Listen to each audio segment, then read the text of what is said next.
बात कही है कि भारतीय जनता पार्टी ने दुरुपयोग किया, या इससे पहले भी चंडीगढ़ का भी उन्होंने जिक्र किया कि चंडीगढ़ में भी चीजें खराब रही, तो कहीं ना कहीं आरोप लगाए उन्होंने भारतीय जनता पार्टी के ऊपर बड़े।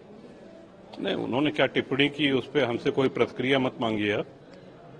हम लोगों ने भाजपा के पक्ष में मतदान करने का पहले से ही मन बना रखा था, आपसे भी बताया था हमने, और वही किया।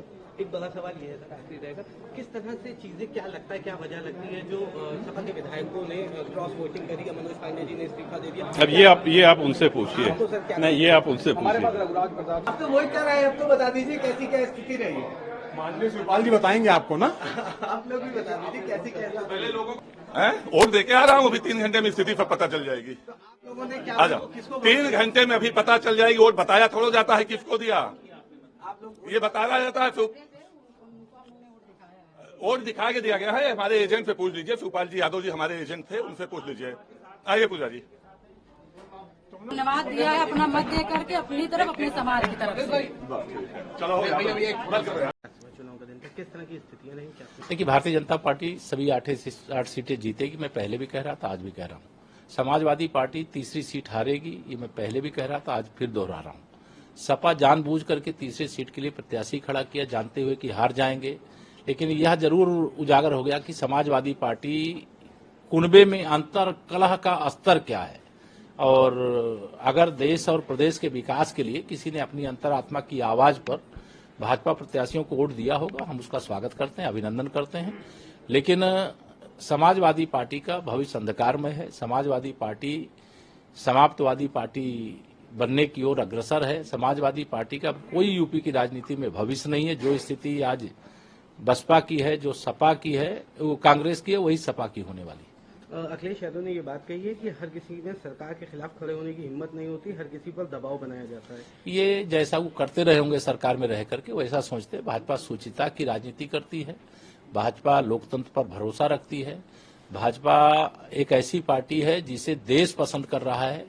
लगातार 4 चुनाव उत्तर प्रदेश में श्री अखिलेश यादव जी के मुख्यमंत्री रहते हुए, विपक्ष में रहते हुए भाजपा जीत चुकी है, और 5वां अर्थात लोकसभा 2024 का चुनाव 80 की 80 लोकसभा सीटें जीतने जा रही है। आज 8 राज्यसभा में और 80 लोकसभा में।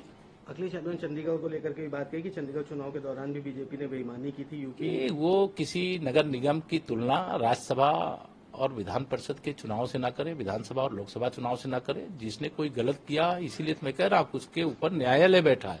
किसी को शिकायत थी, वो न्यायालय में गए, न्यायालय ने जो निर्णय दिया उस पर सवाल करके वो अपनी खींच मिटाना चाहते हैं तो मिटा लें। लेकिन किसियानी बिल्ली खंभा नोचे जैसी स्थिति जो बनी हुई है, यह अखिलेश यादव जी के बचकाने बयान है, गैर जिम्मेदाराना बयान है। अपनी पार्टी को टूटने से वो बचा नहीं पा रहे हैं, मची हुई भगदड़ को रोक नहीं पा रहे हैं, परिवार को एक रख नहीं पा रहे हैं, सफा होती जा रही है, या उनके रोकने के उनके बूते का विषय नहीं रहा है। तो यह उनकी पार्टी का, उनके पार्टी के लोगों का दोष है। एक बड़ा सवाल ये भी है सर, आखिरी सवाल रहेगा कि जिस तरह से सपा के विधायकों ने क्रॉस वोटिंग करी, मनोज पांडे जी ने अपने पद से इस्तीफा दिया, क्या कुछ वजहें लगती हैं? अब क्या वजह है ये पता चलेगा। अब उनको लगता है, हो सकता है अखिलेश यादव जी और समाजवादी पार्टी पसंद ना आ रही हो, इस प्रकार के बयान मैं भी आप लोगों के चैनल के माध्यम से देख रहा हूँ। लेकिन कारण क्या है ये तो बाद में पता चलेगा। मैं तो सुबह से हमारे 8 प्रत्याशी जीते, इसके लिए मैं कार्यालय में बैठे सभी अपने माननीय विधायक जितने भी हैं वो वोट करें, जिनके लिए वोट करने को कहा गया है, उसी काम में हम लोग लगे थे। और हमारा समर्थन, इतने हमारे नंबर थे, उससे ही हम जीत जाते। लेकिन बाहर से भी लोग समर्थन दे रहे हैं, उनका सबका स्वागत। मनोज पांडे जी ने जिस तरह से इस्तीफा दिया, क्या लगता है कुछ? देखिए, कुछ लगता क्या है, बहुत लोग अभी इस्तीफा दिए, बहुत लोग आगे इस्तीफा देंगे। ये तो सपा अगर सफा हो रही है तो कोई सपा में बैठा तो ना। हमसे जुड़े रहने के लिए हमारे YouTube चैनल को सब्सक्राइब करें और नई वीडियो की नोटिफिकेशन के लिए बेल आइकॉन को दबाएं। अगर आप ये वीडियो Facebook पर देख रहे हैं तो लाइक जरूर करें और ज्यादा से ज्यादा शेयर करें। धन्यवाद।